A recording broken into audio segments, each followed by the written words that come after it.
As I sit here and think about the matchup, I think my biggest point of emphasis or takeaway or the thing that's on my mind is just that when we have these new regimes places or when we have ownership looking for coaches and what you want to build, these two examples to me are the shining light over the last 2 years, where you have these coaches come in.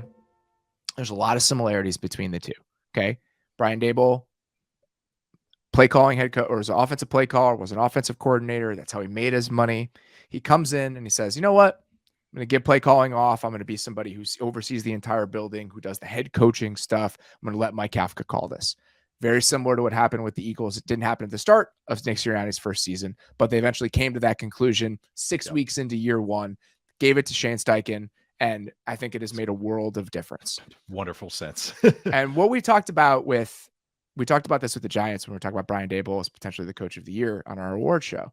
The self-awareness to do that, I think, is really important. I think both of these coaches have shown that. And then on the offensive side of the ball specifically, the malleability and flexibility that they have both shown over the last year to build offenses specifically through the strengths of their players and kind of let them run with it has been remarkable. I mean, what the Eagles have done from year one to year two after trading for A.J. Brown, after watching Jalen Hurts' development, and then you compare that to what the Giants have done around Daniel Jones with this very strange hodgepodge of skill position talent that they have. I just think that hallmark of offensive flexibility and the willingness to kind of shape your team around your players. If I'm hiring a play calling offensive coach or an offensive coach in general, that's what I want to hear him say in an interview. I want tangible evidence of your ability to shape your offense around your players. And I think that's what both of these coaches have done. Absolutely. They understand the ingredients they've been given as chefs, as cooks. They're not going complaining, looking at their ingredients and go, oh, I got salt and pepper. Like, well, you can do a lot with salt and pepper, but I want some garlic powder. Daboll and Kafka would fucking crush Chopped. Like, they would just be incredible at it. They would though. Like, but that's the thing. They don't complain about it. It's very streamlined, and that's a compliment I've given the Eagles offense, and also I want to give the Giants offense too. And we'll talk about it in a sec. But just streamlined and no fat. Like it's nothing. I don't want to say gimmick like a gadget play, but they're not gimmicky. Like, yes, they do run gadget plays, especially the Giants, but they're not gimmicky. Everything's straight, like good sound football. We talked about what the Giants last week. The game plan last week was just perfect. They had no fat with it. Let's just run a bunch of play actions and nickel and dime them underneath and run the ball a little bit. And none of the concepts were crazy. They just were like, this is the best answer. Let's do it until they take it away. Vikings didn't. That's what the Eagles have done this whole year. And every single time a defense has shown a problem to this Eagles offense, they had an answer either in that game or the following week. And it's been wonderful. It's really cool to watch an offense evolve as teams punch at him, take away. We talked about Patrick Mahomes against soft coverages in cover 2 and how he's evolved. Seeing a whole offense and what they call in the plays and what you can tell Jalen Hurts' eyes going somewhere else because he's been coached that way. It's awesome. I really appreciate both of these offenses in different ways. One of them's got a ton of firepower, and one of them makes the most out of salt pepper. That's really, really good. I've never used this word before, but it is a word that I would use to describe both Brian Daboll and Shane Steichen when talking about their philosophy and who they are as coaches, and that comes from conversations with both of them. Intuitive. They are intuitive coaches. And I say that because you just never see them fighting uphill against themselves. It's like, oh, this is going to work. Okay, I'll do that.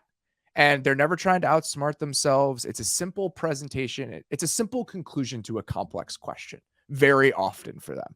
And I really appreciate that about the way that they go about this. And you can see it in the end result. This is a rematch, obviously, of the Week 14 game. Week 18 is whatever.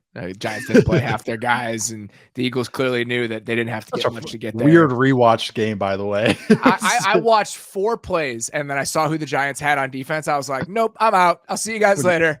Defensive lineman in the 70s. That's when I'm all set. Jalen Hurts had one designed run. Like they're hanging on for dear life, just trying to get there, and that's exactly what it felt if you watch this Eagles real quick, you watch the Eagles offense, especially in the first half. Yeah, they were coasting through it. There was a zombie walking through it. They were taking turns busting in that game, and then the second half, they're like, okay, we got to lock in a little bit.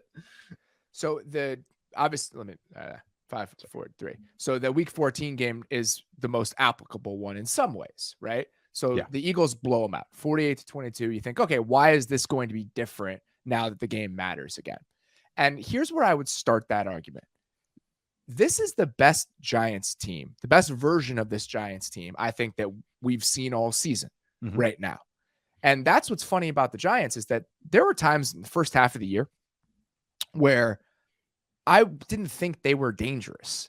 Right. I thought that they were fun. I thought that some of the stuff they were doing on offense was really innovative, but it was like, what are they really going to do? But now this is a team that the offense has been very good recently. You know, they've been a top 10 offense. I think that they present problems. I think that they're still going to have a hard time against the Eagles, but they present problems. And their defense is really what struggled over the second half of the year. And their defense is now healthier than it's been all season. So last week, that was the first time since week 11 that Adoree Jackson, Xavier McKinney, and Leonard Williams have been on the field together at the same time. It's important. They have dealt with so many injuries, especially on the back end. You go back and you watch that week 14 game, and you think, all right, why would this be different? Right. Nick McLeod was their other outside corner in that game. Now Adoree Jackson is back. Okay. Jason Pinnock was playing a ton of snaps for them at safety in week 14. Now Xavier McKinney is back. The entire front is back, and the front is playing better than it was over the first half of the season when all those guys were healthy. Kayvon Thibodeau had 23 of his 48 pressures from week 12 on this season. It feels that way too when you watch him. It's like a little bit of a light bulb came on for him a little bit. So that front that they had last week against the Vikings offensive line is not the Eagles offensive line, but that's the best that group played all year. And they had 20 pressures in that game. So if you're trying to build a case for why this is going to be more competitive than the week 14 game, I think the version of the Giants defense that we're seeing personnel wise is probably the first thing that I would mention. All right. Who's your X factor in this game? My X factor is Daniel Jones, Danny Dimes, but it's cheap to pick the quarterback. That doesn't seem fair, but not like a Pro Bowler or anything, you know. I will let you have this, but I don't feel good about it. If it's not the Pro Bowler for this, then it's actually the same discussion. It's Daniel Jones for the Giants. For the Eagles, it would be Miles Sanders and how their run game is. But either way, it's the run games for both teams. But I think Daniel Jones, the quarterback, the unknown New York Giants quarterback. No one's ever heard of him. No one's ever heard of a top 10 pick for a New York market. You've never heard of this really guy. Digging deep here, buddy. I appreciate it. Digging deep on it. If I had to go with some kind of like, I don't know, random dude to play, Julian Love for the Giants. That's another one for me. That if you want to go a little under the radar type of guy, but him, if they're going to be aggressive, he has to do a lot of work. You might have to cover Goddard. He might have to be running around. So I think that would be him if we had to go a little more niche. So I'm going to go a little niche. I'm going to say Fabian Moreau. I love it. Who's the number 2 corner for the Giants. And it's for this reason. Happened in week 14. They're going to have to take some of those 50-50 shots down the field. And because those opportunities are going to be there. If they're going to blitz, those opportunities down the field are going to be there. There were 2 of them in that week 14 game that turned into huge gains. There was the slot fade to Devontae Smith. That was the outstretched catch that he made right before Julian Love, speaking of, was getting over there, and it was a touchdown. And then there was the deep shot outside the numbers to A.J. Brown on the left side. That came against Nick McLeod, okay? Yeah. Fabian Moreau is going to be in that position very likely against Devontae Smith at least once in this game. That the Eagles take those shots. Right. What if there are 4 50-50 shots outside the numbers taken in this game? What percentage of them are successful for the Eagles? If it's 0, I think that the Giants have a shot. And I think that Fabian Moreau will play a huge role in what that number ends up being, because I assume they're going to take those at him rather than at Adoree Jackson, who's likely going to be on A.J. Brown. Right. And when the Commanders beat the Eagles, that's what it was. Those coin flips didn't work out for we talked about 50-50 balls, and we talked about the 2 Washington Commander matchups for the Eagles. One was Devontae Smith dunking on guys, and then the second time those plays didn't work out for him, and that was a loss. Ended up being a loss for the Eagles. But I agree. I coming to Moreau's a great one. Just coming down to those kind of coin flip plays, not like lucky plays, but really one-on-one. Anything can happen type of play. My guys are I'm better than you. My guys are better than your guys' plays. The Eagles have excelled at those this season. So do they win decidedly on those plays again? I think it's a huge question. Decidedly. That's a good way. That's a good way to put it. If it's just one, okay, that's not bad. But if it's 3 of them, 4 of them, okay, shoot. We're going to have a tough day. Because even if you're playing zone behind those blitzes, if it's cover 3, those are one-on-one matchups. Like you can still take those shots if you're the Eagles. So how those end up playing out, I think will go a long way. All right. What do you think happens in this one? I think this game's a rock fight. I think both teams are going to be running the ball. My score prediction. My score prediction is 20-10 Eagles, but I think that's maybe a late pull away. I think this game's gonna be a fist fight. There's that new like slap battle league. That's what this game feels like to me. Just like the guys, two teams just slapping each other with their run games and maybe a couple big plays. So when I say it's gonna be close, I just mean that I think it's gonna be low scoring. That's what I meant. If I could make one bet in this game, and I'm sorry to everyone who's gonna lose money on this, the over under is 48. I think it's lower scoring than that.